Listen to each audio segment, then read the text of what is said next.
예, 우리 성모송 바치면서 오늘 나눔을 시작하겠습니다. 성부와 성자와 성령의 이름으로. 은총이 가득하신 마리아는 기뻐하소서. 주님께서 함께 계시니 여인 중에 복되시며 태중의 아들 예수님 또한 복되시나이다.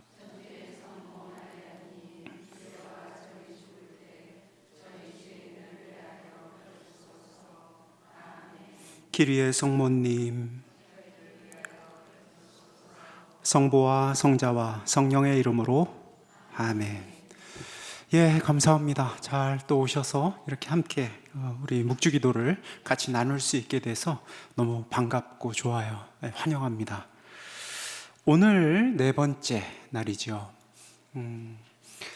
반복하여 하나의 형식이 있습니다. 그 형식은 우리가 크게 묵주기도회를 조금 더 깊게 들어가기 위해서 그냥 좀 일반적으로 관상할 때, 특히 신비를 묵상할 때 우리가 어떤 방식으로 할 것인가 라는 부분을 조금 나누고, 각각의 오늘의 그 묵주 주제를 가지고선 그 내용을 또 어떤 면에서 이렇게 볼 수 있는지 조금 나누고 우리 같이 기도하도록 하겠습니다. 그래서 오늘 주제는요, 제가 이렇게 한 2단 내지 3단을 오늘 환희의 신비 하려고 하는데, 함께 하시는 마음이라고 한번 제목을 한번 정해봤습니다. 수없이 다양한 방식으로 제목을 정할 수 있습니다. 아마 각자 여러분이 편한 방식으로 정할 수 있을 텐데, 함께 하시는 마음이라는 맥락에서 한번 함께 해주시면 좋겠습니다. 자, 언제나와 같이요, 우리가 묵주기도를 할 때 맨 앞에 이 내용이 늘 똑같아요. 똑같고 그것은 정해진 지향을 우리가 가지고 있어요, 교회 전통 안에서. 그래서 그 지향은 다시 한번 강조하면서 먼저 우리가 이것을 하고 시작하겠습니다. 강조를 다시 한번 하자면요, 묵주기도는 성모님과 함께 예수님을 담는 여정이지요. 성모님과 함께 예수님을 담는 여정인데, 그 맨 앞에 우리가 사도신경과 주의기도와 성모송 3차례를 할 때 각각의 지향, 바라는 바가 있습니다. 그래서 그것을 다시 한번 이렇게 떠올리는 것은 항상 필요하다고 생각합니다. 사도신경, 하느님께서 크신 분이다, 하느님을 경외한다, 이런 내용이라고 제가 몇 차례 나눴는데, 이걸 조금 빛깔을 바꿔서 또 이런 면에서 사도신경을 이야기할 수도 있습니다. 그것은 경외한다라는 것을 이렇게 좀 풍부하게 우리가 이해할 수 있는 거예요. 우리가 첫 번째 이 묵주기도를 할 때, 이 사도신경을 할 때, 그것은 하느님께서 우리 안에 오신 역사를 짧게 지금 이야기하고 있죠. 그 역사를 더 짧게 얘기하면 어떻게 되느냐면요, 하느님께서 온전하게 이 삼위이신 하느님께서 계시다가 이렇게 떨어지신 거예요. 인간이 인간 사이에 떨어지는 것과는 결이 다른 떨어짐이지만 어찌됐건 떨어짐이 있었어요. 떠나오신 거예요. 그래서 우리 곁으로 다가오셨어요. 떠나시고 또 다가오셨어요. 그래서 주님께서는 이 사도신경을 통해서 우리가 뭘 고백하느냐면, 주님께서는 우리 곁에 더 깊게 오셨다라는 측면을 고백하는 거예요. 그래서 하나님을 경외한다라는 것은 하나님이 우리보다 크신 분이라는 것을 받아들이는 거라고 했어요. 욥기를 제가 예로 들었죠. 하느님께서 우리의 생각보다, 우리의 계획보다 훨씬 크신 분이라는 것을 받아들이는 것인데, 그렇게 훨씬 크신 분이라는 게 아득하게만 있는 게 아니라, 오늘은 또 굉장히 가깝게 우리에게 다가오셨다라는 사실을, 그걸 좀 이해해야 돼요.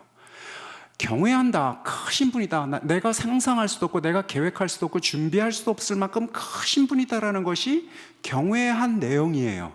그런데 경외에는 또 다른 동전의 한 면이 있어요. 하나님을 경외해야 되는데 그 또 다른 동전의 한 면은 무엇이냐면요, 하나님께서 한없이 작다라는 부분이에요. 하나님께서 한없이 작다. 그것도 경외야? 예. 하나님께서 한없이 크신 것도 경외인데 한없이 작다라는 것도 경외예요. 어떤 의미에서 작냐면요, 우리 곁에 오셨는데 너무 아무것도 아닌 모습으로 오셨어요. 왜 당신은 이렇게 아무것도 아닌 한갓 인간으로, 그것도 인간의 모습을 취하시다 보니까 2000년 전에 모월 모일날 오셨다가 사라지셨어요. 그러니까 우리가 지금 여기에서 만나려고 해도 예수 그리스도를 이렇게 살과 피로서 만나기가 너무나 어려워요. 너무나 어려워요. 그냥 차라리 당신이 짜드락하니 크게 오셨으면 좋았을 텐데, 당신이 오셨는데 너무 작게, 너무 사소하게, 너무 힘없이, 너무너무 작게 이렇게 오신 거예요.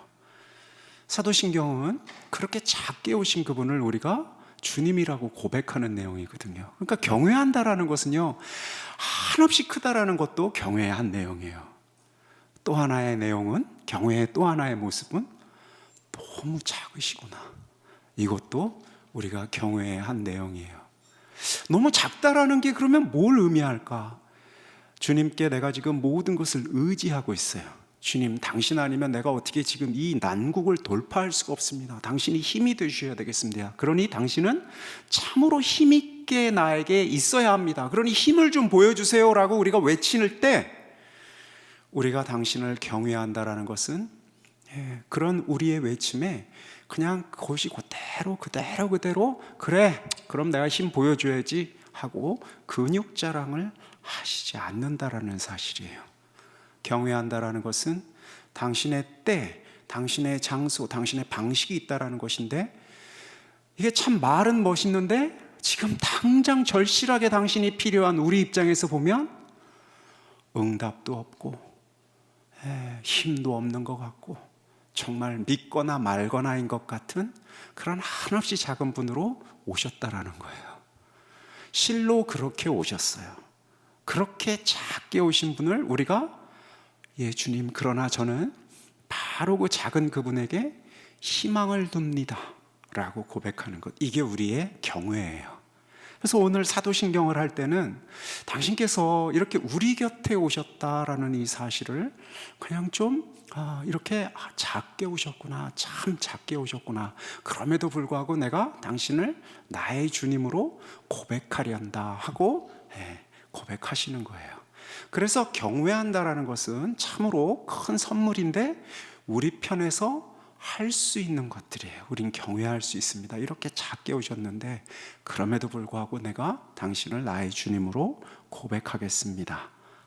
자, 그게 우리 묵주기도를 할 때 이 첫 번째 이 사도신경이 담고 있는 내용입니다.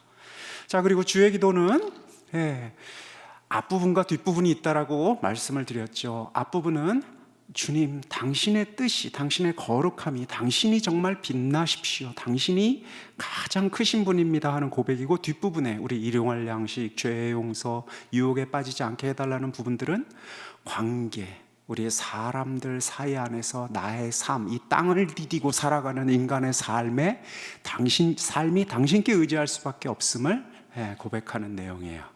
그래서 이거를 좀 한 문장으로 좀 짧게 요약한다면, 우리는 나만이 아니에요. 여기 또 우리라는 굉장히 어려운, 참으로 신비스러운 하나의 개념이 있어요. 나가 아니라 우리라는.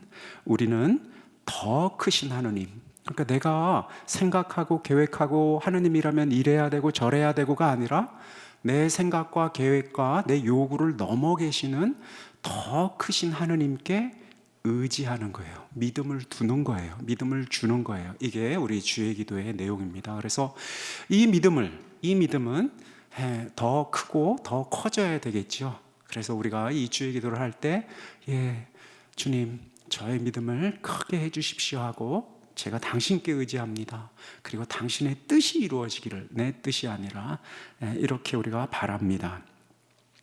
성모송 세 차례에 걸쳐서는 첫 번째 믿음이라고 했어요.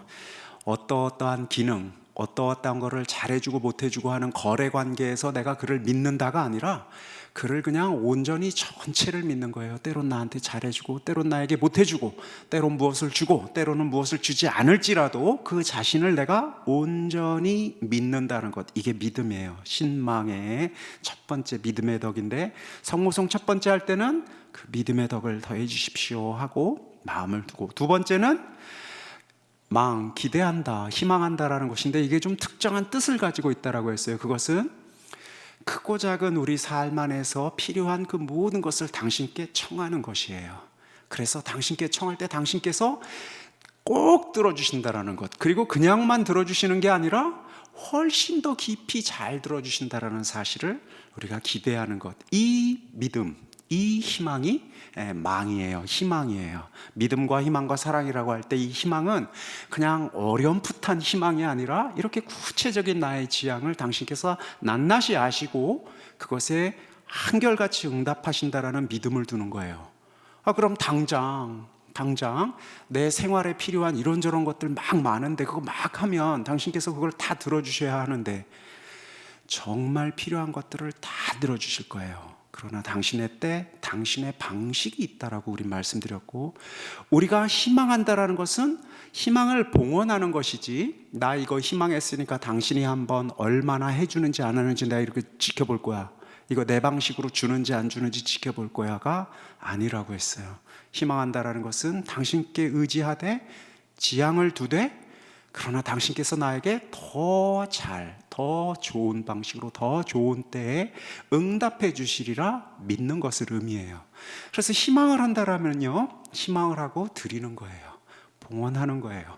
주님, 핸드복 하나 사게 해 주십시오. 그렇게 희망하고 드리는 거예요. 필요하다면 사주실 거예요. 아주 좋은, 내가 생각하는 것보다 훨씬 좋은 핸드백 사주실 거예요. 필요하다면 다른 걸 주시겠죠. 내가 핸드백을 꿈꿔왔던 그 마음에 합당한 훨씬 더 좋은 것을 주실 거예요. 이렇게 주님께서는 우리와 이런 방식으로 대화하고 나아가고 싶어 해요. 그러니까 세상에 좋은 희망과 나쁜 희망은 없어요. 좋은 희망, 이러이러한 건 좀 좋은 바람직한 희망이고 바람직하지 않은 희망이고 이런 건 없어요. 조금 미성숙한 희망은 있을 수 있어요. 좀 어리광스러운 희망은 있을 수 있어요. 그러나 주님의 눈에는 그 모든 것을 가엽게 기쁘게 받아주신다는 사실을 우리가 믿어야 합니다.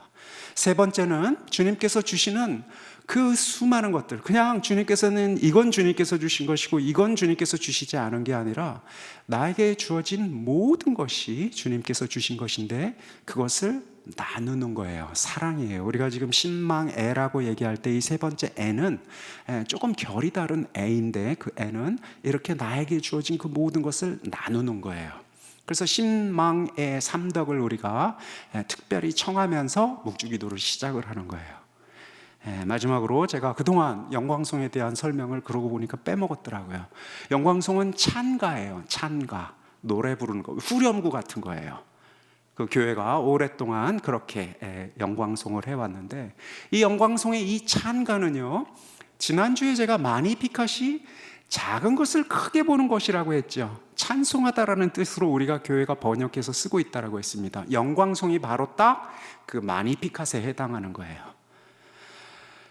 영광이 성부와 성자와 성령께서 시작부터 지금 영원히 계속되리라는 우리의 찬가는요, 지금 이 순간 당신의 그 거룩하신 성부와 성자와 성령께서 우리 삶 안에 생생하게 살아있다라는 고백이에요.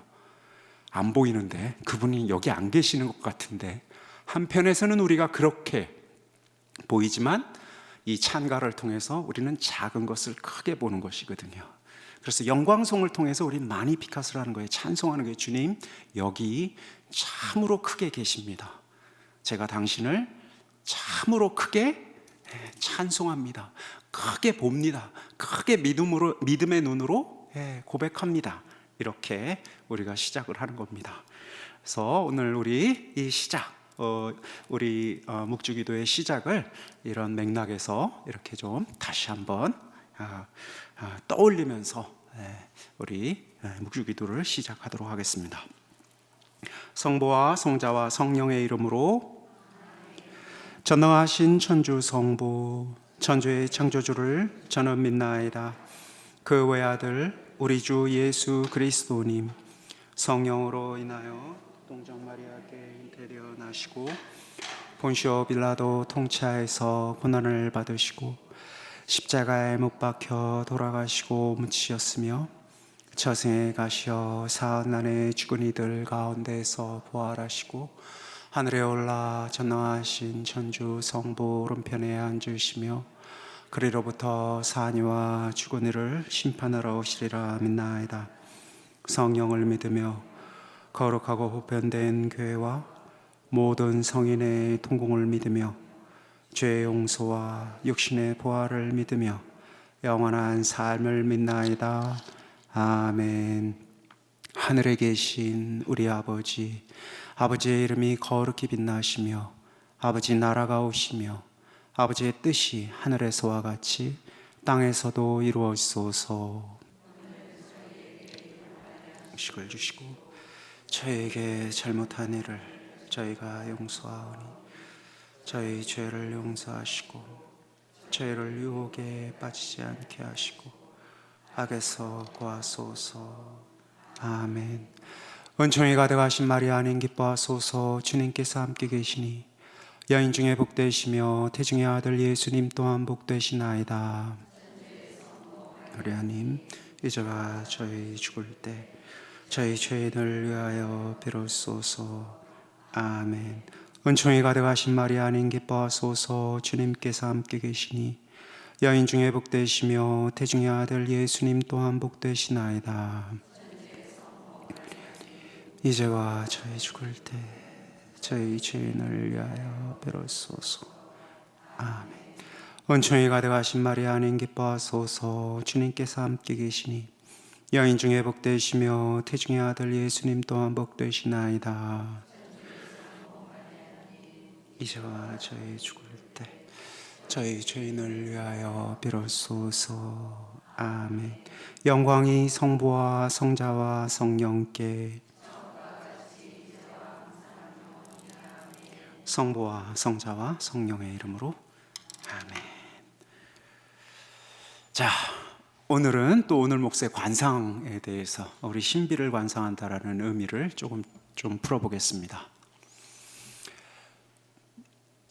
제가 이 세 차례 이 나눔을 하면서 묵주기도를 하면서 강의했던 내용을 이렇게 좀 떠올려 봤더니 제가 굉장히 여러분을 복잡하게 만들었을 것 같다라는 생각을 많이 합니다. 야, 이게 더 복잡해졌다. 이거 그냥 뭐 하나 하려고 했는데 이게 진짜 머릿속이 너무 뭘 해야 할지 이렇게 꽉 차게 만들었을 것 같은 생각이 많이 들었습니다. 그래서 한 주 내내 그걸 좀 원래 그게 아닌데 해서 그걸 좀 덜어야 되겠다라고 생각을 했고, 그 사실은 저 자신이 어떻게 기도하는지 그걸 좀 나눠야 되겠다 싶은 생각이 좀 많이 들었습니다. 신비를 떠올리면서 관상한다라고 얘기했을 때요, 뭘 본다, 관상한다 이런 뭐 본다잖아요, 그죠? 뭘 봐야 할 것 같은데 뭐 보십니까? 딱 본다. 그럼 일단 먼저 제가 벌써 제 1단과 2단에 관해서도 이야기도 조금 나름대로 풍부하게 이런 그냥 뭐 예수님 잉태하심을 묵상합시다 하고 바로 들어가는 것도 아니고, 잉태하심의 언저리에 얽혀졌던 그 이야기들, 성모님의 이야기들, 요셉 성인의 이야기들, 그리고 이야기되지 않았던 것들까지도 이렇게 나누다 보니까 그 이야기들이 굉장히 커서, 그리고 또 나름 의미도 좀 하나씩 있는 것 같아서 그 이야기를 생각하면서 묵주기도를 어떻게 할 수가 없는 그 이야기는 그냥 그 이야기대로 생각해야지 언제 이 성모성하고 이거 너무 복잡할 것 같다라는 생각이 좀 들었습니다. 맞습니까? 그럴 수도 있을 것 같아요. 더군다나 이제 또 둘째는 이제 엘리사벳을 방문합시다 하면 방문합시다 하고 바로 이제 주의기도 하고 이제 성모성 하면 좀 그것도 이제 주의기도 성모성 까먹지 않는 것만 해도 벅찬 일인데, 보니까 뭐 마니피카도 지금 떠올려야 하고 또 이렇게 엘리사벳하고 성모님하고 같이 만난 장면도 떠올려야 하고 뭐 이게 뭐 많구나 싶으니까 벌써 이 성모성을 할 때 이게 뭐가 여기 갔다 저기 갔다 이분들을 보는 것 같기도 하고 안 보는 것 같기도 하고 이렇게 좀 우리가 복잡해질 수 있습니다. 혹시 그런 체험들 하십니까? 만약에요, 그런 체험을 만약에 혹시라도 하셨다면요, 축하드립니다. 그거 굉장히 귀한 여정입니다. 그거 굉장히 귀한 여정입니다. 그래서 약간 좀 이거 어디로 가야 하지? 막 이렇게 좀 뭐가 좀 꽉 차 있고 복잡하고 하면 할수록요, 이 기도하는 영성 생활에 있어서의 근육이요 조금씩 더 이렇게 좀 단련될 겁니다. 그러니까 한번 그렇게 혼란스러워도 좀 왔다 갔다도 좀 한번 해보고 우리가 그런 시간도 좀 가져볼 필요가 있거든요. 한번 해보세요. 그런데 계속해서 왔다 갔다 하려고 우리가 기도하는 건 아닙니다. 그래서 오늘은 그럼 기도할 때 뭘 본다라는 거 자꾸 얘기를 하고 있고, 제가 이런저런 언저리에 얽힌 이야기들, 그 이야기들 우리가 묵상을 한다라고 했을 때 무엇을 좀 봐야 합니다 하고 이런 이야기를 하는 이유들이 있어요. 이 이야기들을 다 하나하나 끄집어서 영화를 돌려서 다시 보듯이 이 이야기들을 다시 다 되돌려야 한다라는 의미로 제가 여러분에게 이 신비들의 하나하나의 이야기를 해주는 것은 아닙니다. 다시 한번 영화를 보듯이 이 이야기, 이 신비의 얘기를 다시 떠올리면서 그 이야기를 쭉 떠올리면서 묵주기도를 하라고 이 이야기들을 이렇게 드린 게 아닙니다. 보는 방법이 좀 있어요. 어떻게 보느냐면 이를테면 이런 겁니다. 관상을 한다라고 얘기했을 때요, 우리가 본다라고 얘기하면 성경 말씀에 나온 얘기를 보는 걸까요? 한편에서는 맞아요. 성경 말씀에 나온 그 상황의 이야기들 거기를 보는 거 맞습니다. 그리고 또 한편에서는 아니에요. 그걸 보는 게 아닙니다. 그걸 보는 게 아니에요. 제가 이 밑에 줄에 나는 그의 이야기를 듣고 싶고 그는 내 이야기를 위로하고 싶다, 좀 알듯 모르듯한 얘기를 좀 써놨죠? 그는 누구일까요? 그는 성모님입니다. 자, 보세요. 성모님이 지금 이 신비를 우리와 함께 같이 지금 기도하고 있어요. 우리 까테나면 뒤에 지금 붙일 때 그렇게 하죠. 복되신 성모님과 함께 이 신비를 묵상하며 묵주기도를 바치오니, 저희도 그 가르침을 따라 영원한 생명을 얻게 하소서 하고선 우리 묵주기도 끝날 때 하잖아요. 그죠? 지금 성모님도 우리와 함께 이 신비를 같이 보고 있어요. 자, 그럼 한번 생각해 보세요. 성모님이 지금 이 신비를 묵상한다고 치자고요. 그럼 당사자니까 내가 그날 어떻게 했는지 다 아실 거 아니에요. 그죠? 자, 그러면 지금 우리 온 세상의 인구가 뭐 억 단위도 넘고 지금까지 살다 돌아가신 분까지 하면 그 많은 사람, 하늘나라에서도 지금 기도하고 계실 테니까 그 많은 사람들이 다 같이 기도하면 성모님께서 지금 이 신비를 수십억 번은 지금 이 신비를 지금 묵상을 하셨을 거 아니에요. 관상을 하셨을 거 아니에요. 그죠? 어떻게 하셨을까요? 뭘 보셨을까요? 그 옛날에 있었던 사건을 또다시 또 한 번 이렇게 보셨을까요? 어떻게 보셨을까? 성모님이라면 그래, 성모님과 나랑 지금 같이 했다면 그래, 잉태, 그리고 엘리사벳을 방문했을 때, 그리고 오늘 이제 우리 하게 될 탄생, 이런 거 어떻게 보실까? 성모님은 어떻게 보실까? 우리 이렇게 떠올릴 수 있어요. 그죠? 성모님은 어떻게 보실까요?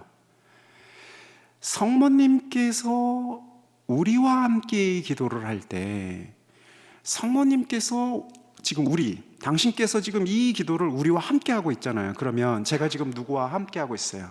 제가 좋아하는 꼬맹이가 하나 있다 치자고요. 뭐 인간적으로 제가 핏줄이 있으니까 이제 조카 하나, 걔랑 같이 기도를 하고 있어요. 그럼 지금 첫 번째 지금 잉태하심을 하나님으로부터 그 초대받았던 그 대목을 지금 하고 있어요. 그러면 제가 이 아이와 지금 같이 기도를 할 때, 제가 이 아이를 사랑하면 사랑할수록 너무너무나 깊게 이 아이의 마음, 이 아이를 위로하고 싶고 이 아이와 함께하고 싶을 때, 이 마음은 지금 어디에 가 있을까요?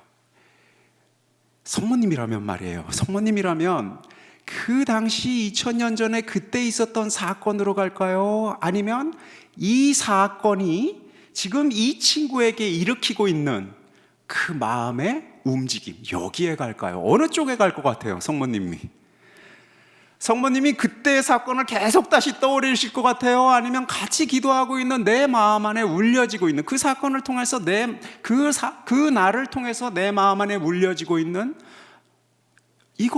이쪽을 보실 것 같아요? 어느 쪽 보실 것 같습니까? 후자 같지요. 당신은요, 당연히 그 사건 떠올라요. 그냥 우리 왜 어떤 사건들은요, 굳이 내가 굳이 떠올리려고 하지 않아도 마치 내 삶의 배경처럼 그냥 계속 있는 장면들이 있죠. 계속 있는 장면들이 있습니다. 어떤 중요한 사건들은 그렇게 우리한테 남겨져 있잖아요. 그죠? 그리고 어떤 사건만이 아니에요.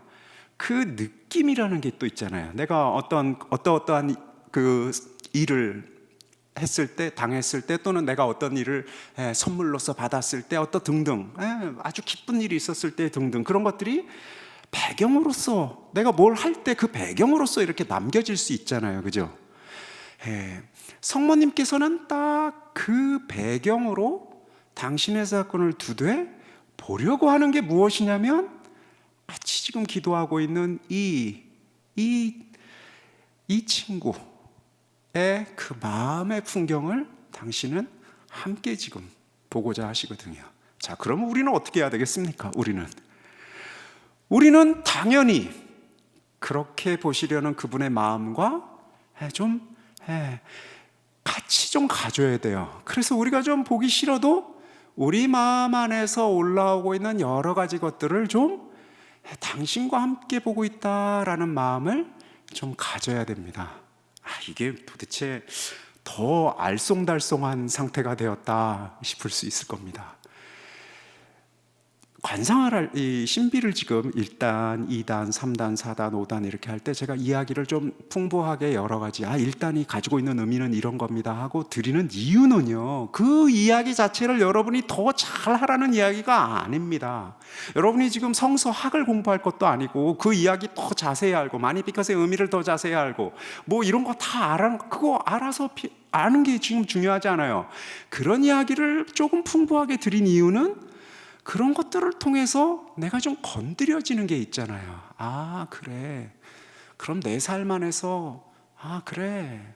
내 삶 안에서 이게 어떤 비슷한 것들, 같지는 않겠죠. 그러나 어떤 것들이 올라오는 거예요. 우린 다 크고 작게요, 우스꽝스럽게 들리고 그런 일이 있었어? 라고 깜짝 놀랄지 모르겠지만 천사의 방문을 받은 사람들입니다. 낯선 초대를 다 받은 사람들이에요. 물론 성모님께서 천사의 방문을 받으셨던 것과 똑같지는 않죠.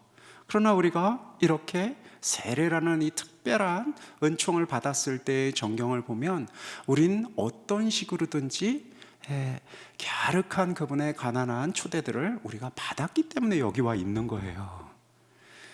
뭐 그것만이 아니죠. 우리가 지금 이 삶을 사는 거 나 특별히 복 받은 거 없다라고 생각하실지도 모르겠어요. 그러나 지금 여기 와서 이 강의를 지금 이렇게 나눠서 듣고 있는 여러분 모두는요, 굉장히 귀한 선물들이 겹겹이 쌓여가지고 여기 와 있는 겁니다.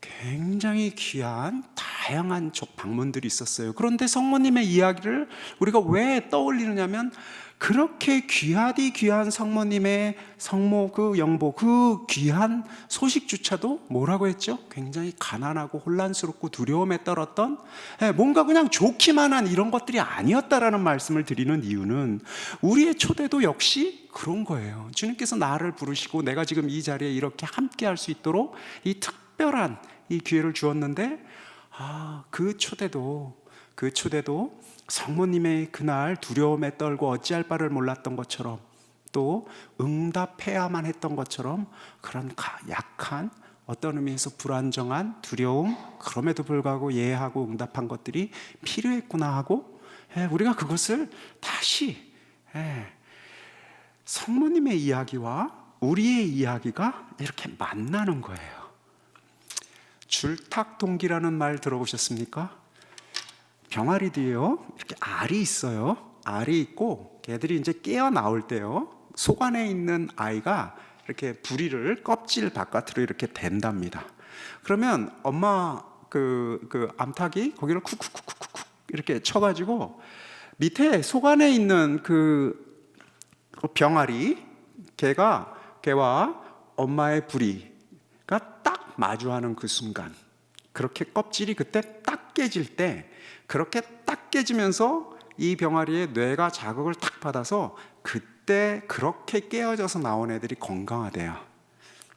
그렇게 깨져서 나와야 한다는 겁니다. 그러니까 툭툭툭툭툭 하면서 많은 시도가 있었던 거예요. 그냥 한 번에 탁 할 수가 없죠. 속은 안 보이잖아요. 그래서 서로 이렇게 하니까 줄탁 동기라고 해요. 이렇게 쪼아대는 것과 위에 대는 것이 이렇게 딱 같이 마주했다라고 해서, 우리는 어떤 의미에서 그 줄탁 동기의 시간들을 이 묵주기도, 이 신비를 통해서 그 참 아름답고 귀한 시간이에요.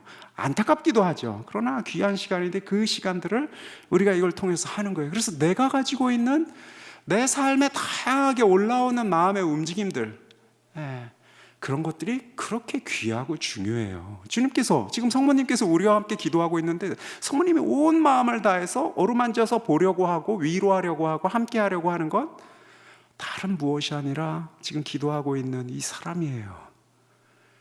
그러니 내 마음 안에 올라오는 그 많은 움직임들을 가지고 성모님께서 마주했던 그 사태를 지금 같이 이렇게 툭툭툭툭 쳐서 맞춰나가는 일을 하는 거거든요.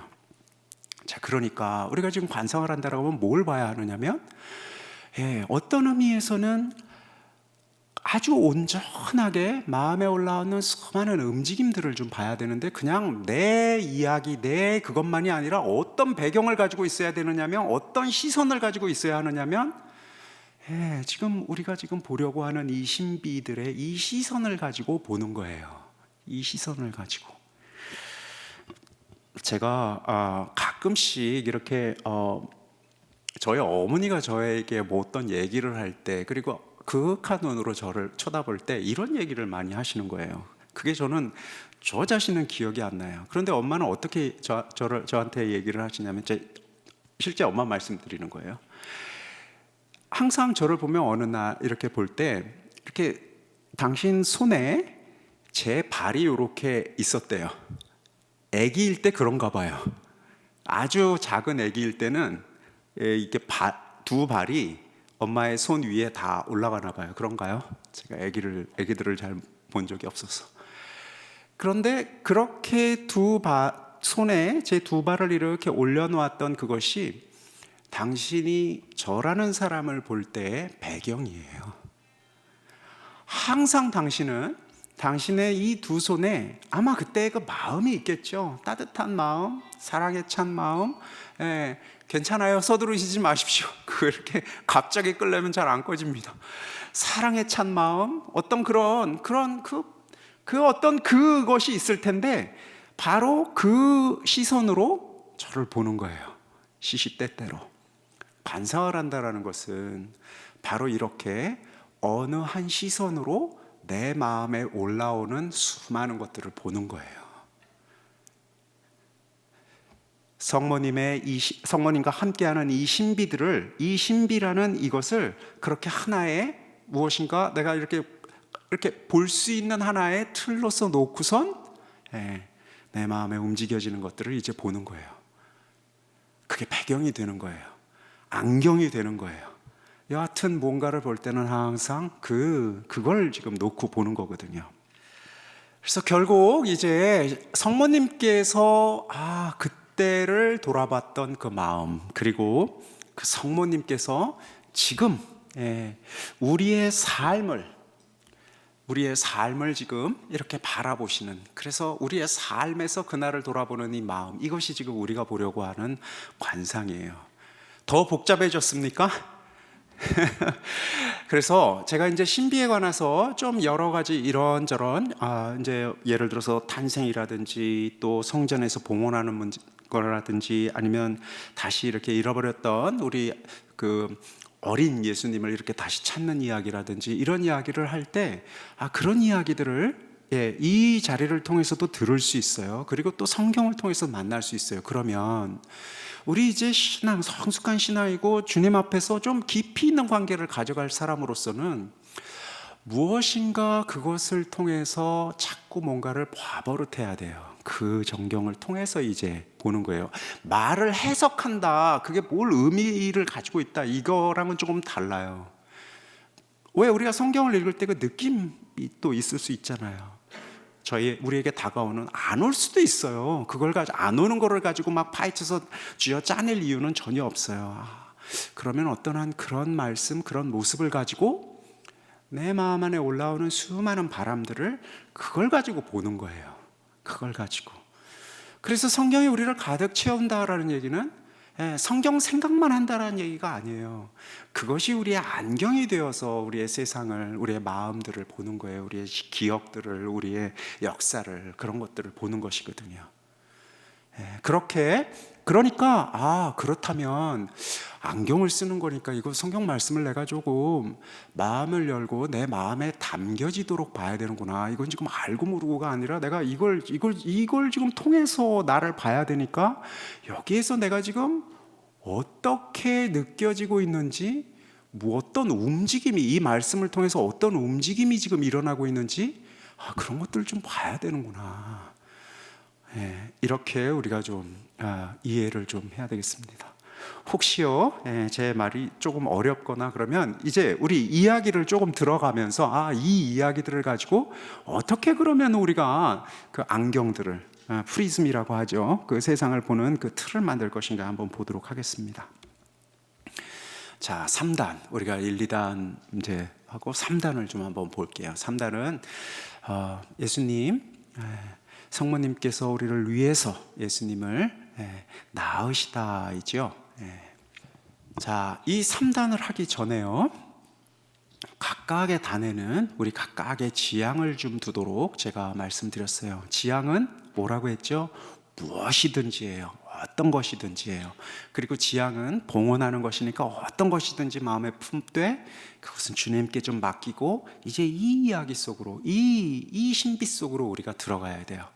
그리고 그 지향은 다음번에 내가 이 지향을 둘 때는 조금 더 당신 뜻에 맞갑도록 성장하도록, 그렇게 조금씩 성장할 수 있도록 내가 좀 분발해야 하는 그런 지향이에요. 자, 그래서 지향은 다들 아마 우리 크고 작게 있을 거예요. 그래서 지향을 한번 떠올리시고, 자, 이 3단을 좀 보겠습니다. 제가 성경을요, 이걸 다 읽으면 좋겠지만 성경을 읽지는 않겠습니다. 그 대신 제가 요약해서 좀 설명을 할게요. 루카복음 2장 1절에서 20절, 마태오복음 2장 1절에서 12절, 이렇게 두 갈래의 이야기가, 지금 탄생의 이야기가 있어요. 우리 복음은 두 갈래의 이야기가 있어요. 첫 번째, 이제 루카복음의 경우에는요, 탄생하셨고, 그리고 목동들이 이 탄생하신 예수님에게 다가와서 천사들에게서 전해들은 이야기를 전해줘요.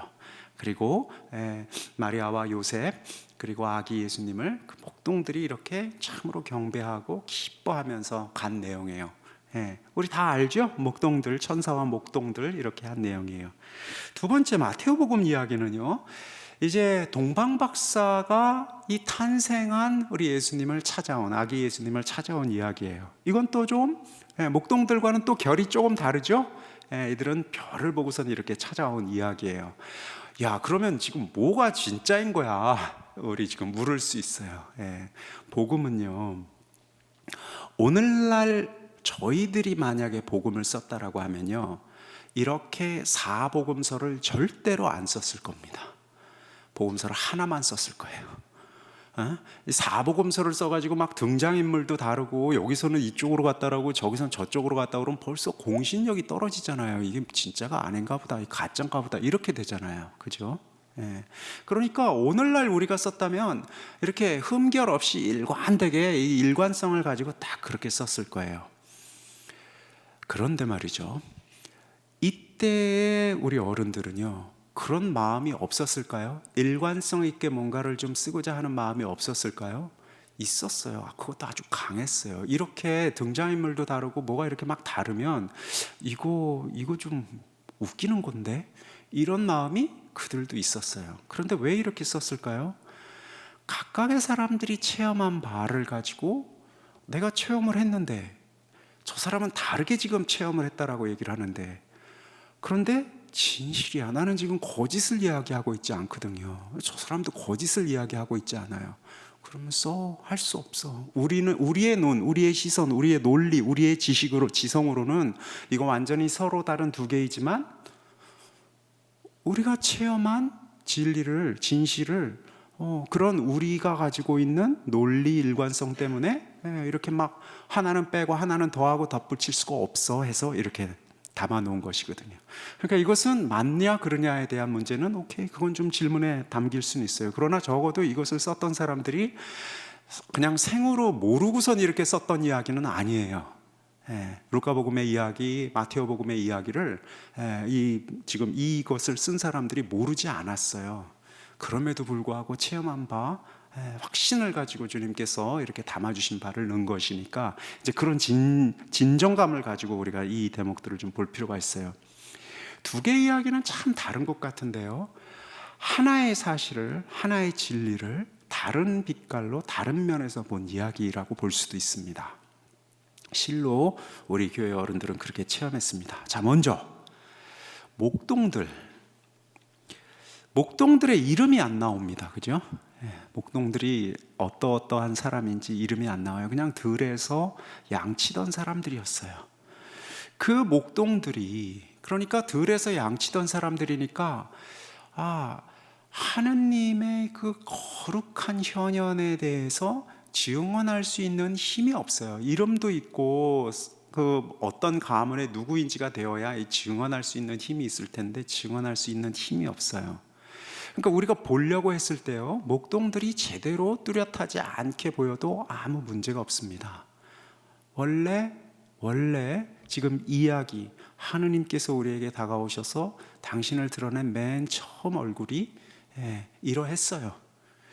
다시 말해서 우리가 우리 삶 안에서 주님이 나에게 다가오셔서 너는 내 사람이야, 나는 너를 사랑해, 나와 함께하자 등등의 어떤 내밀한 초대를 했다라고 해서 나는 몇 월 며칠 날 이러이러한 방식으로 이런 초대를 받았습니다 하고 세상에다가 내가 증명서처럼 내보일 수가 없을 거예요. 예수님도 그러했듯이 굉장히 가난한 현현이었어요. 이 동방박사들은 좀 다르죠. 동방박사들은 동방의 현인들이고 그들은 또 별을 따라서 이렇게 왔잖아요. 근데 한번 생각해 보세요. 별을 따라서 먼 길을 떠나는 사람들 굉장히 무모하지요. 무모한 사람들입니다.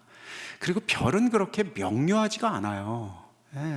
별이 이렇게 땅으로 내려와야 지금 우리가 딱 여기구나 하는지, 별 저 높은 곳에서 저기로 가야 할지 저기로 가야 할지, 뭐 대전쯤으로 가야 할지 아니면 천안으로 가야 할지, 별이 저 높은 곳에 있는데 어떻게 알겠습니까?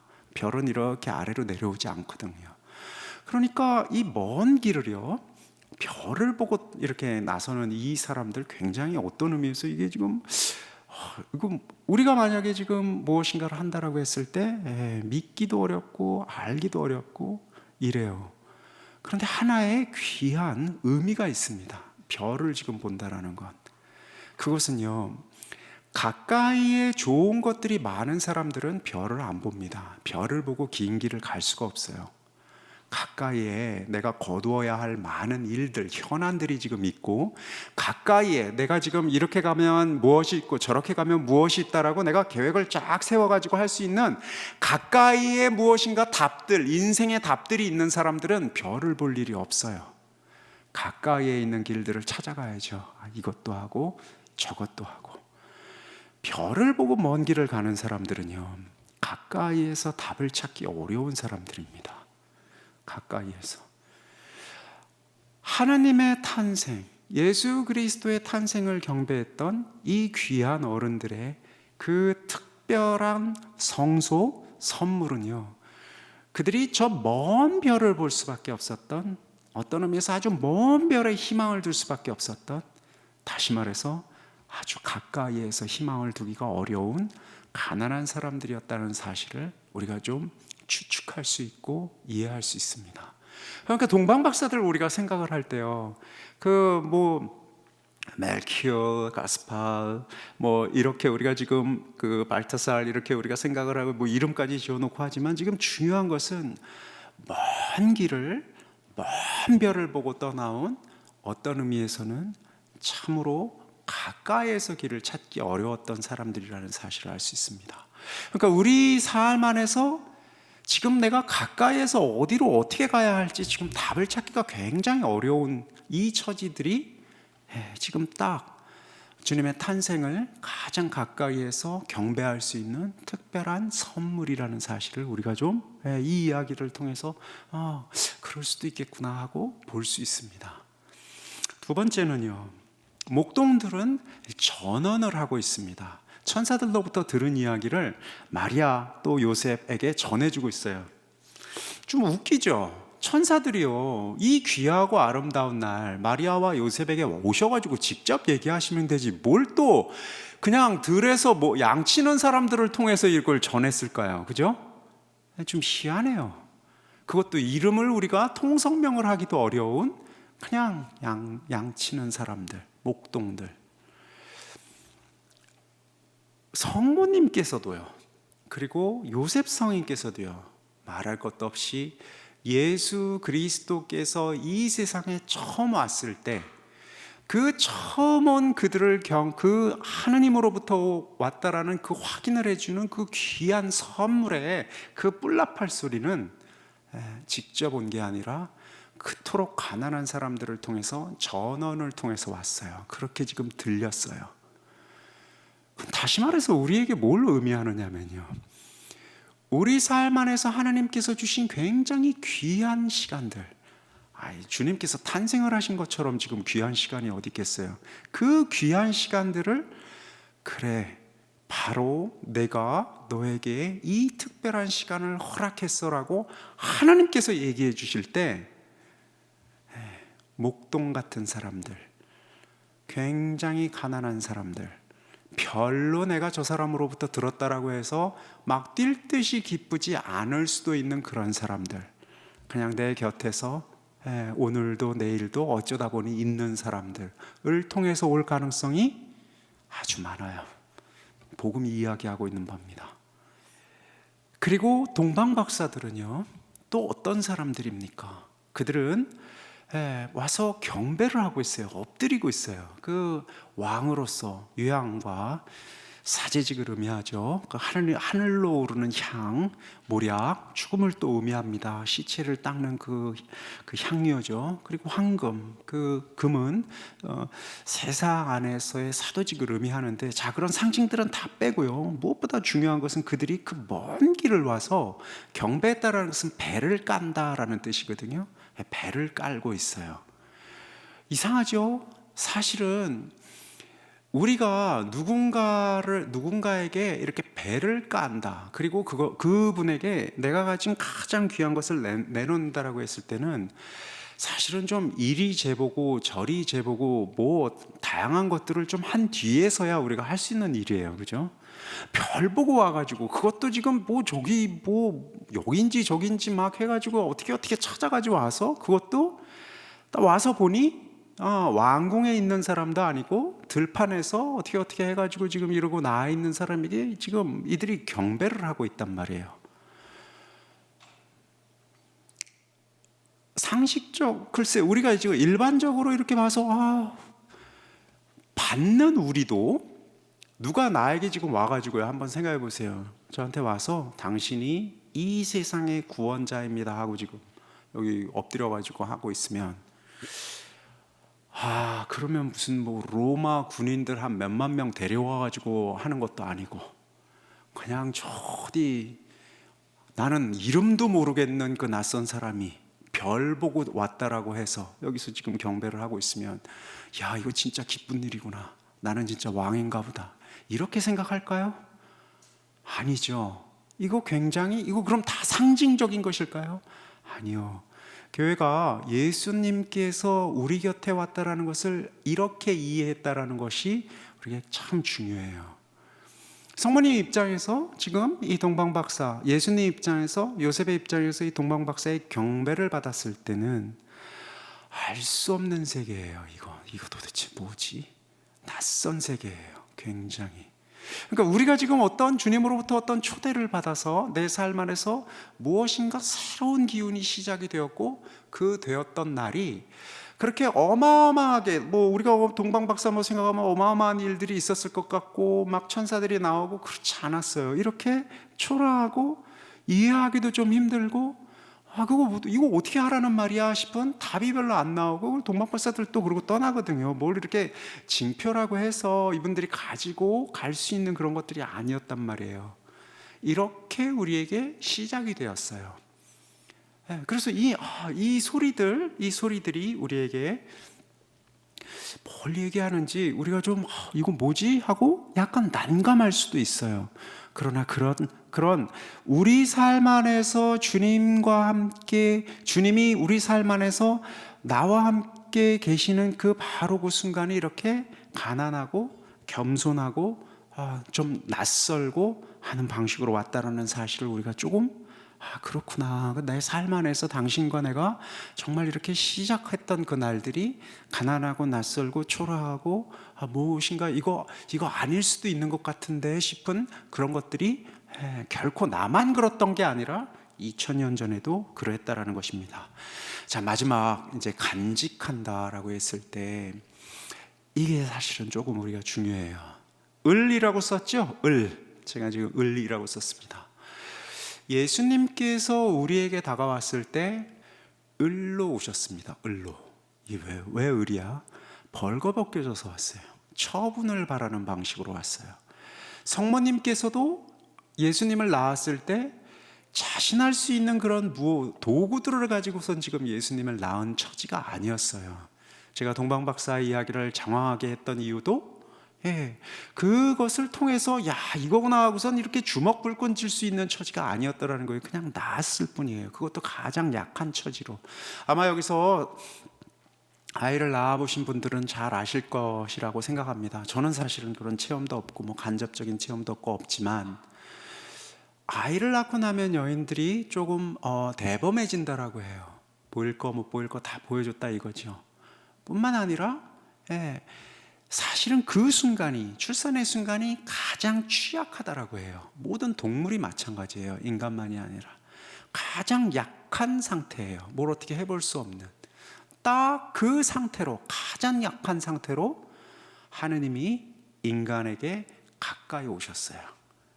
우리가 사람들에게 가까이 갈 때, 예수님처럼 가까이 갈 때 사실은 가장 취약한 상태로 아주 약하게 갈 수밖에 없다라는 것도 오늘 이 이야기가 지금 이야기해 주고 있어요.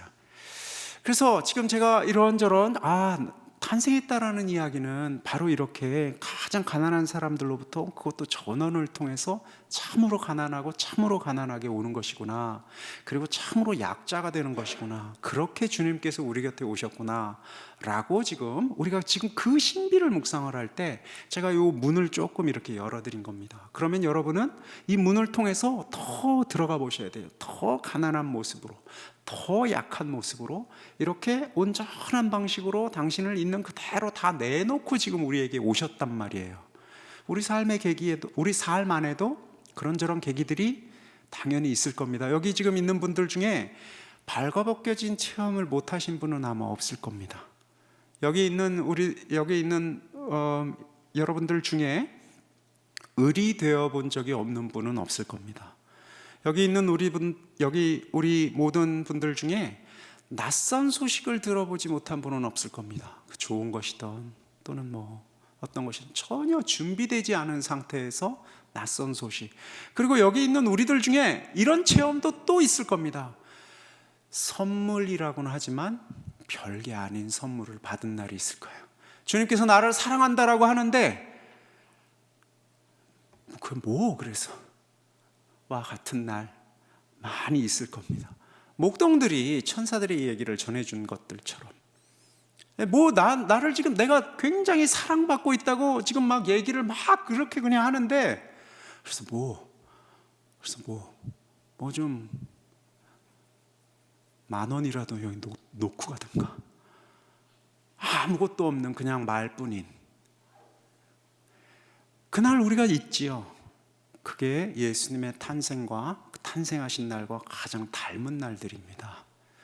그래서 우리가 지금 예수님의 탄생을 우리가 떠올리고 예수님의 탄생의 신비 안에 들어갈 때 우리가 굉장히 많이, 그건 그냥 한 번이 아니에요, 굉장히 많이 체험했던 날들이 사실은 알고 보니까 당신의 탄생을 함께하는 날이었구나, 당신의 탄생과 이게 지금 붙어 있구나. 그래서 우린 이거를 신비라고 부릅니다. 저 밑바다 온 세상과 당신이 우리를 화해시켰다라는 뜻이거든요. 그렇게 우리와 함께 하신 거예요. 당신이 탄생을 하신 이유는 우린 그런 신비를 통해서 당신을 다시 만나는 것이거든요.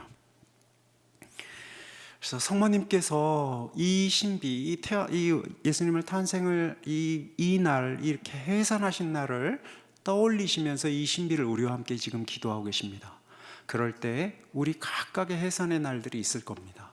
우리 각각의 벌판 속에서 벌거벗기신 날들이 있을 겁니다.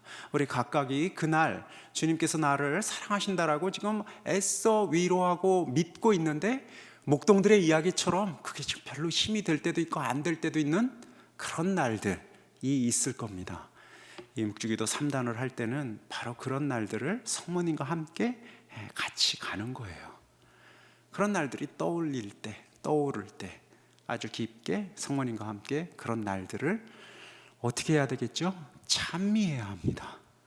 찬미해야 돼요. 그게 끔찍한 날이 아니라, 이렇게 하나 되는 거였었구나, 이렇게 당신과 함께 걷는 거였었구나, 이렇게 내가 내 몫의 삶을 당신과 함께 살아가는 것이구나 하고 떠올리는 것입니다. 그냥 떠올리는 게 아니라 거룩하게 기억해내는 것입니다. 그것이 우리가 지금 이 신비를 하는 이유입니다. 그리고 이 신비를 통해서 우리가 더 깊어지는 길입니다. 자, 그래서 우리 3단을 한번 같이 해볼까요?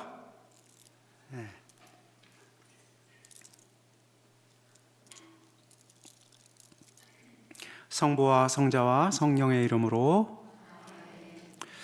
제3단, 예수님께서 우리 곁에 더 깊게 오심을 묵상합시다. 하늘에 계신 우리 아버지, 아버지의 이름이 거룩히 빛나시며 아버지 나라가 오시며 아버지의 뜻이 하늘에서와 같이 땅에서도 이루어지소서.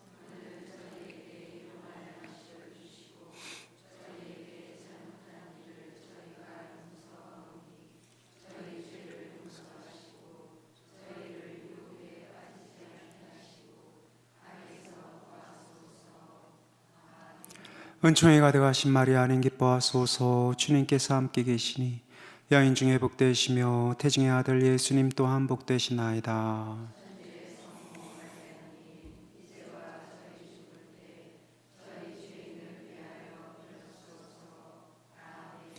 은총이 가득하신 마리아는 기뻐하소서. 주님께서 함께 계시니 여인 중에 복되시며 태중의 아들 예수님 또한 복되시나이다.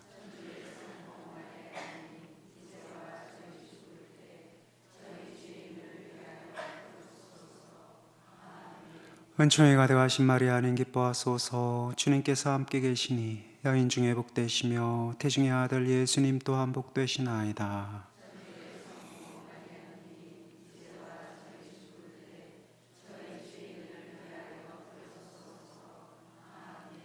은총이 가득하신 마리아는 기뻐하소서. 주님께서 함께 계시니 여인 중에 복되시며 태중의 아들 예수님 또한 복되시나이다.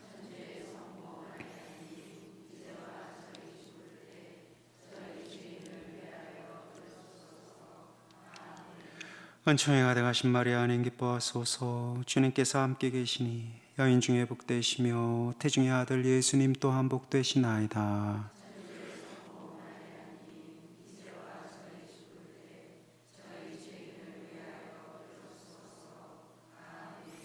은총이 가득하신 마리아는 기뻐하소서. 주님께서 함께 계시니 여인 중에 복되시며 태중의 아들 예수님 또한 복되시나이다.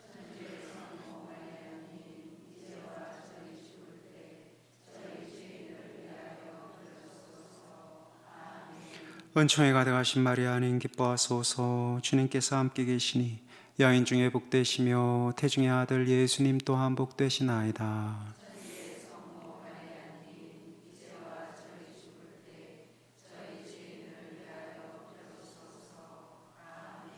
은총이 가득하신 마리아는 기뻐하소서. 주님께서 함께 계시니 여인 중에 복되시며 태중의 아들 예수님 또한 복되시나이다.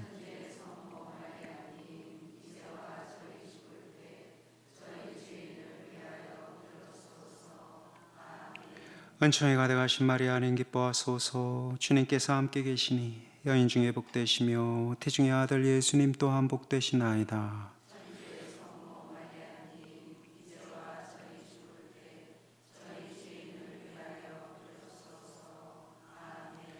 은총이 가득하신 마리아님 기뻐하소서. 주님께서 함께 계시니 여인 중에 복되시며 태중의 아들 예수님 또한 복되시나이다.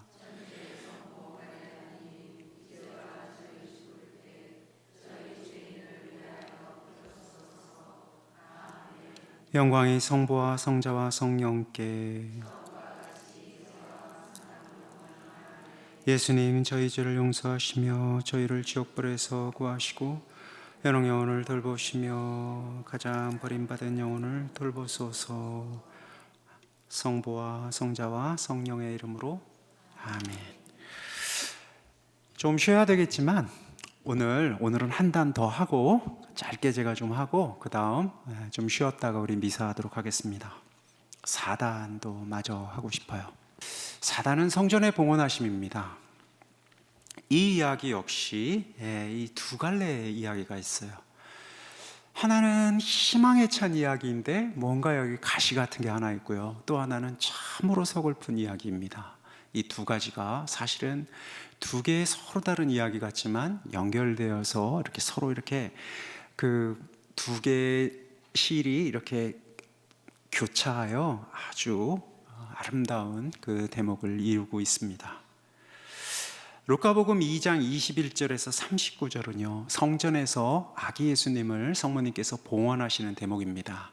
성전에서 이렇게 봉헌을 하는데 유대인들은요, 아이를 낳고 나면 남자아이들 같은 경우에는 30일 뒤, 여자아이들 같은 경우에는 이제 60일 뒤에 이제 유대인들은 이제 피를 봤다라고 하면 부정하다라고 생각을 했어요. 그래서 일주일 뒤, 30일 뒤에서 한 40여일쯤 뒤에 남자의 경우에 이제 정결례를 행하도록 되어 있습니다. 여인들의 경우에 그때 이제 예수님을 이렇게 데려가서 봉헌을 한 거였습니다.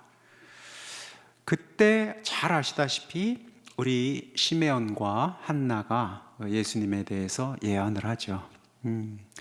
시메온과 한나는 오랜 세월을 경건하게 살면서 그 이스라엘의 영광을 좀 보게 해달라는 그 간절함을 가지고 있었고 하나님께서 그들의 바람에 응답하여 예수님을 보여줍니다. 그리고 그들은 예수님을 보고 이제야말로 이 종들이 눈을 감을 수 있다고 하나님을 정말 찬미하는 그 감사의 이야기들을 하죠. 물론 가시처럼 그 안에는 사람들의 표적이 될 거라고, 쉽지 않은 삶이 그 안에 가시처럼 있을 거라고, 예수님과 성모님의 삶 안에 가시 같은 날들이 있을 거라고 예언을 합니다.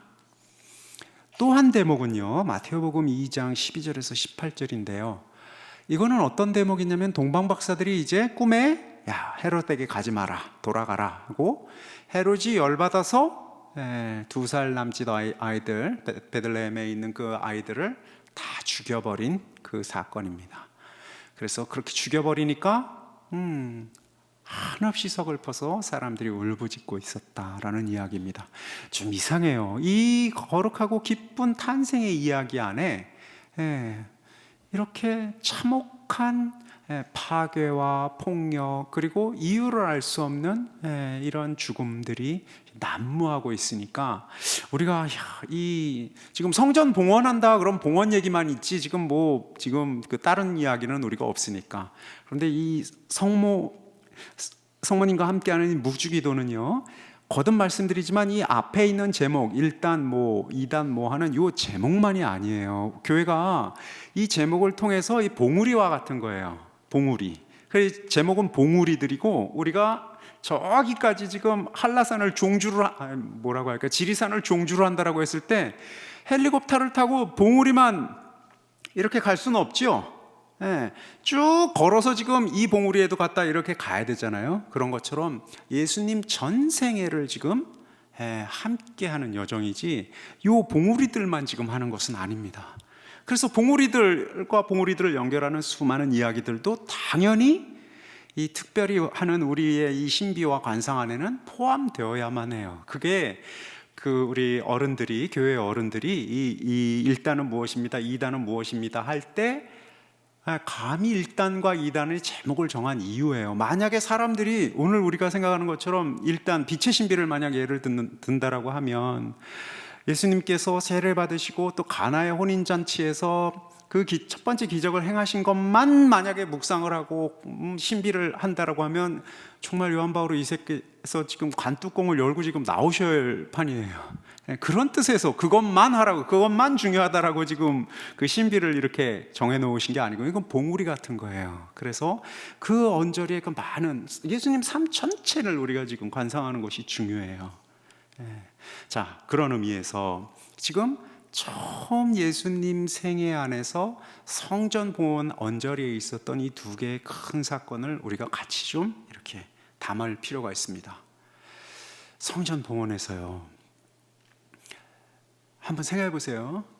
예수님께서 일단 우리 곁에 오시는 이 여정, 잉태하시고 탄생도 제가 거듭거듭 가난이라는 표현으로밖에 지금 표현을 다 할 수 없을 만큼 그냥 오셨어요. 그냥 뭔가 이게 많은 사람들이 객관적으로 보다 많은 사람들이 이거야 하고 볼 수 없을 만큼 이름도 없는 목동들, 저 먼 곳에서 사는 동방박사, 이런 사람들을 통해서 왔어요. 그나마 가까이에 있는 사람 엘리사벳, 나이 많이 드신 노파가 임신해서 일손이 필요한, 그것도 저쪽 그 나자렛과는 또 거리가 먼, 자, 그런 가난 속에서 이제 성전에 가서 그것도 정결례를 다 꼬박꼬박 바친, 예식을 다 한 그 상태에서 지금 예수님을 봉헌을 했어요.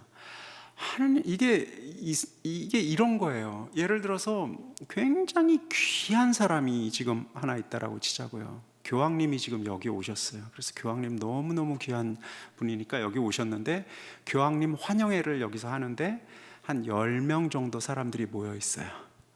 10명 정도 사람들이 모여서 여기 교황님 환영회를 했다라고 치자고요. 교황님 환영회 했으니까 된 겁니까? 그건 좀 아니죠. 교황님 환영회를 한국 교회가 10명 정도 모여서 했다 그러면 그건 큰 모욕일 겁니다. 그죠? 안 하느니만 못하죠. 그러려면 차라리 안 하고, 그러려면 차라리 그냥 뭐 생략하고 뭔가 좀 뭐 의미를 따로 이렇게 뭐 둔다거나 했을 텐데, 예수님께서 성전에 봉헌하여 지금 봉헌되었다라는 이야기는 딱 그것처럼 그 위대하신 분께서 차라리 안 하고 말지 뭘 그걸 그렇게 세상 모든 애기들이 하는 것과 같은 그거를 굳이 하셔야 했나 싶은 그런 퀘스천 마크가 먼저 들어가요. 그것도 그냥 모든 애들 하는 것 같은, 그 모든 애들 하는 것 같은 그 대목이 하나 있고, 또 한 대목은요,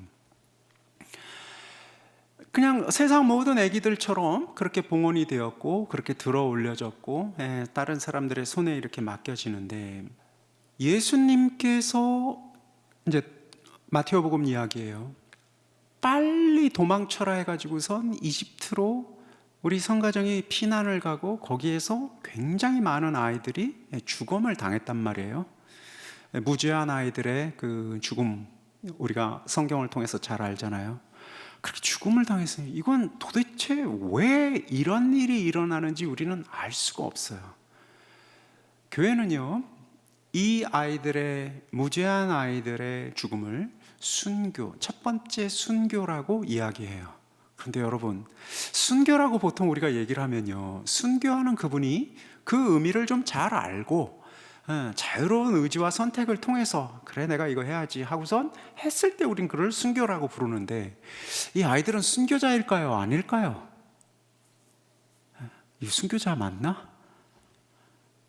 우리 지금 정말 퀘스천 마크예요. 그죠? 이 아이들은 도대체 뭔가 알 수 없어요. 그런데 순교자 맞습니다. 그것도 아주 위대하고 거룩한 순교자 맞습니다. 주님께서 자신의 운명을요, 이제 이 마태오복음을 통해서 우리가 지금 이해하고 있는 것은 자신의 운명을요, 이렇게 사람들과 함께 지금 하고 있어서요, 아주 어린애들조차도 아주 시작부터도 예수님의 운명에 많은 사람들이 조금씩 더해졌어요. 그게 예수님의 운명, 예수님의 삶 전체를 지금 이루고 있어요.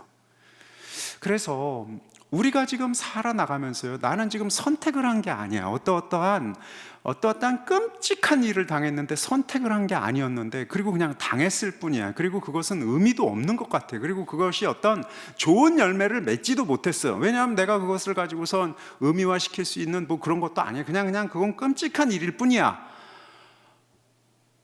바로 그것을 통해서 우리 뭘 지금 하나를 만날 수 있느냐면 약함을 지금 만나요. 하나님이 인간이 되었다라는 그 약함을, 그리고 그 약함은 어떻게 해볼 도리가 없는 죽음으로 결판이 나는 경우도 있었어요.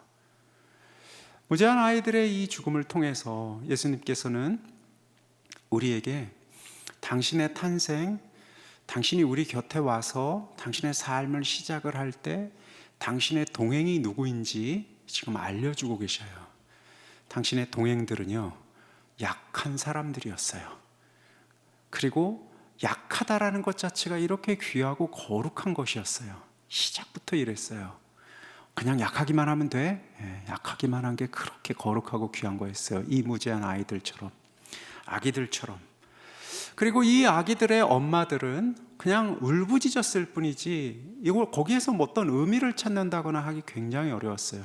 그러나 예수님 탄생의 첫 번째 마니피캇은 그 놀라운 하느님의 함께 하심을, 그 깊은 신비를 이렇게 드높여서 하느님의 현존을, 하느님의 움직임을 이야기한 것은 이 아기들과 엄마들의 울부짖음이었어요. 그러니까 때때로는요, 우리의 삶 안에서 그냥 울부짖음 그것밖에 없는 그냥 그건 의미도 없어, 그냥 이것은 끝장이었을 뿐이야 라고 이야기하는 것이 거룩하신 하나님께서 인간에게 오셔서 맨 첫 번째 받으신 마니피캇이었어요.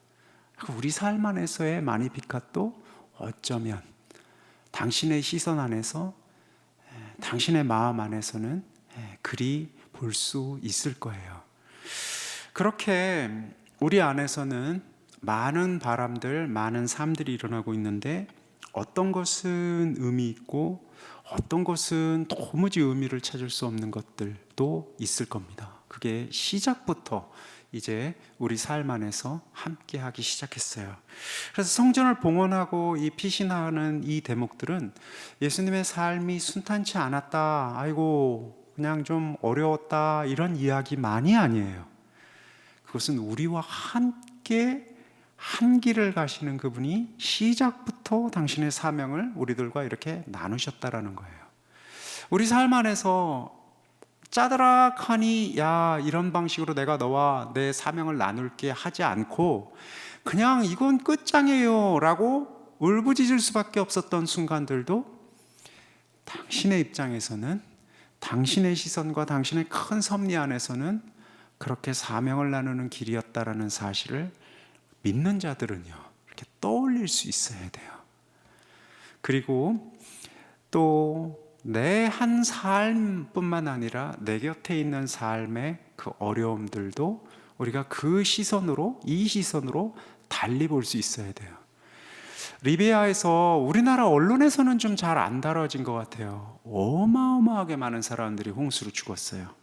뭐 외신에 보면 2만 명 정도가 죽었다라고도 하고 지금도 얼마나 더 죽고 있는지 몰라요.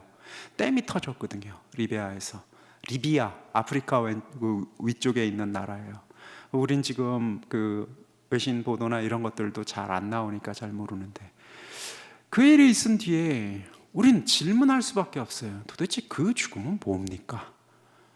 당신은 어쩌자고 그런 참혹한 죽음을 세상에 허용할 수가 있습니까?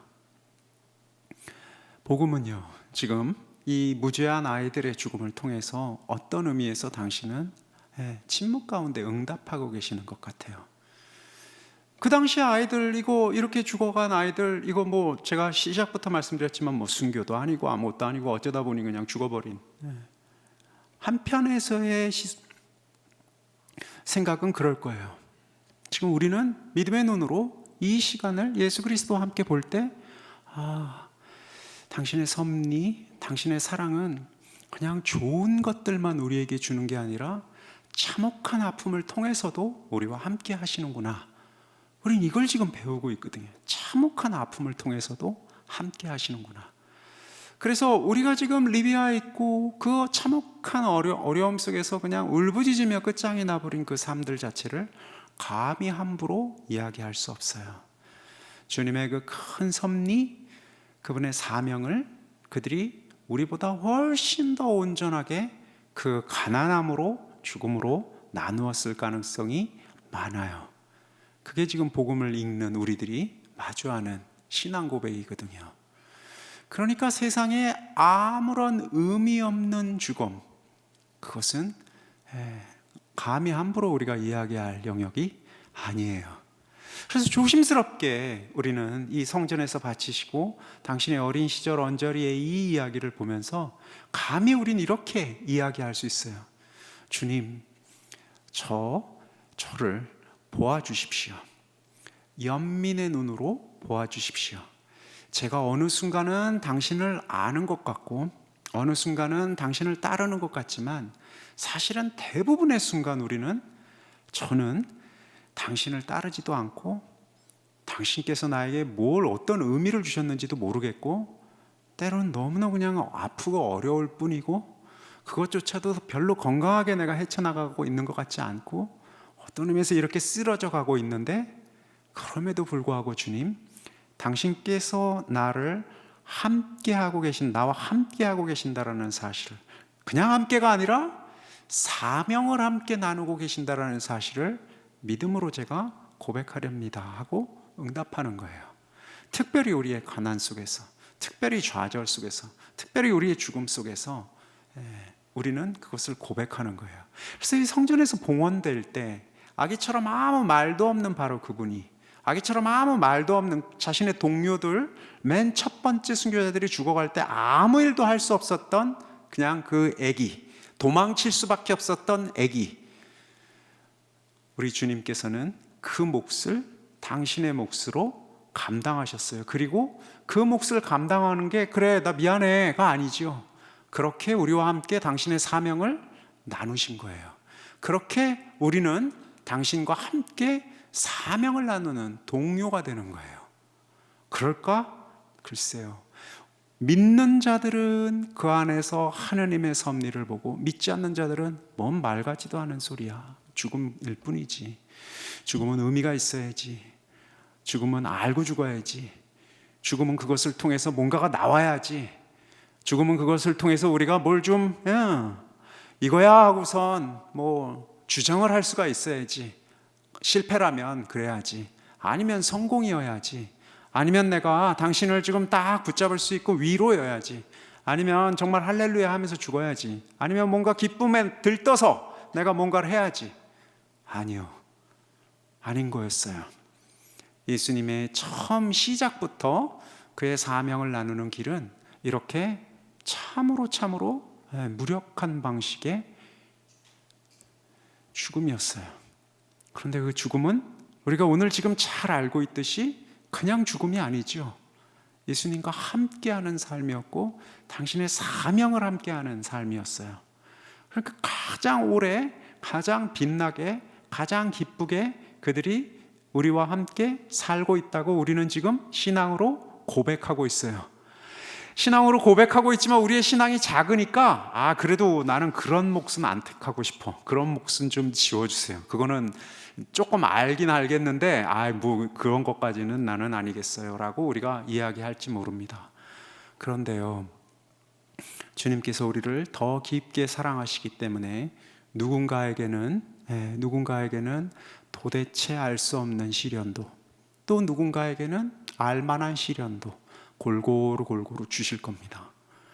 자랑할 것도 없고 좌절할 것도 없는 거예요. 자랑할 것도 없고 좌절할 것도 없는 겁니다.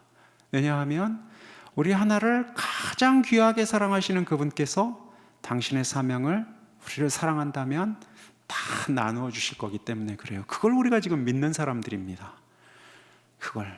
그래서 어떤 경우에는 이거구나 내 사명이, 알 수 있는 경우도 있을 겁니다. 그리고 많은 경우에는 우린 사실은 사명의 내용을 모른 채 정말 당신만을 크게 보고 믿고 따라야 할 수도 있어요. 그게 봉헌입니다. 그게 지금 사단이 이야기하고 있는 봉헌입니다. 당신도 아기로서 그렇게 봉헌되었어요. 당신이 이렇게 봉헌됐습니다. 사람들 손에 처분에 맡겨져서 이렇게 봉헌되었어요.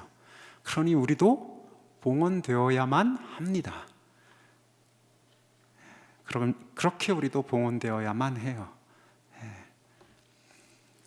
사단 우리 같이 하고, 그리고 우리 좀 쉬었다가 10분 쉬었다가 미사하도록 하겠습니다. 성부와 성자와 성령의 이름으로. 하늘에 계신 우리 아버지의 이름이 거룩히 빛나시며 아버지 나라가 오시며 아버지의 뜻이 하늘에서와 같이 땅에서도 이루어지소서.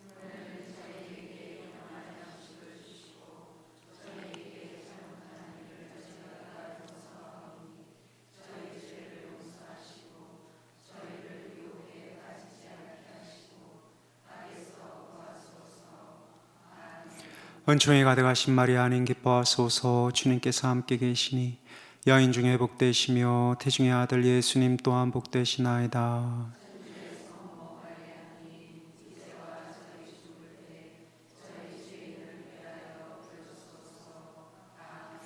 은총이 가득하신 마리아님 기뻐하소서. 주님께서 함께 계시니 여인 중에 복되시며 태중의 아들 예수님 또한 복되시나이다.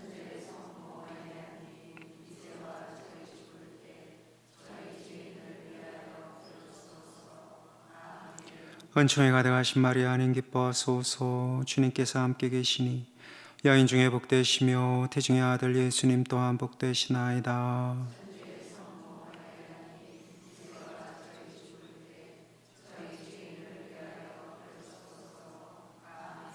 은총이 가득하신 마리아님 기뻐하소서. 주님께서 함께 계시니 여인 중에 복되시며 태중의 아들 예수님 또한 복되시나이다.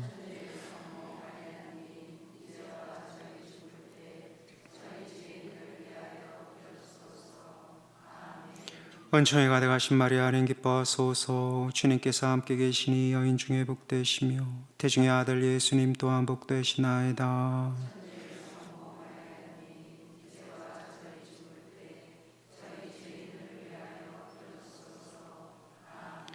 은총이 가득하신 마리아님 기뻐하소서. 주님께서 함께 계시니 여인 중에 복되시며 태중의 아들 예수님 또한 복되시나이다.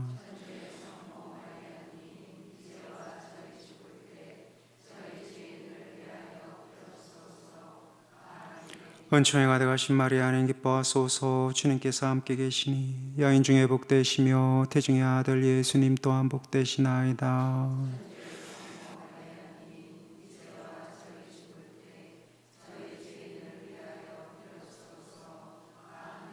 은총이 가득하신 마리아님 기뻐하소서. 주님께서 함께 계시니 여인 중에 복되시며 태중의 아들 예수님 또한 복되시나이다.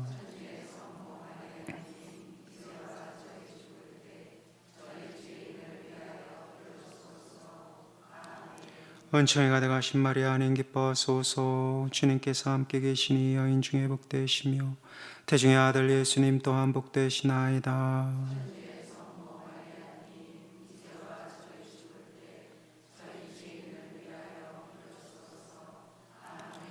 은총이 가득하신 마리아님 기뻐하소서. 주님께서 함께 계시니 여인 중에 복되시며 태중의 아들 예수님 또한 복되시나이다.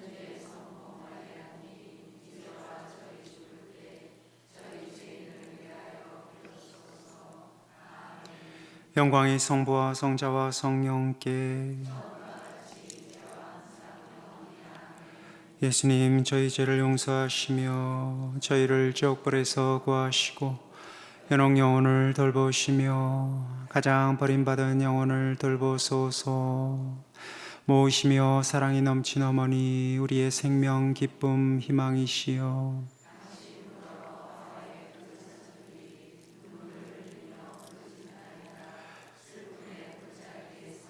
우리들의 보호자 성모님, 불쌍한 저희를 인자로 눈으로 굽어보소서.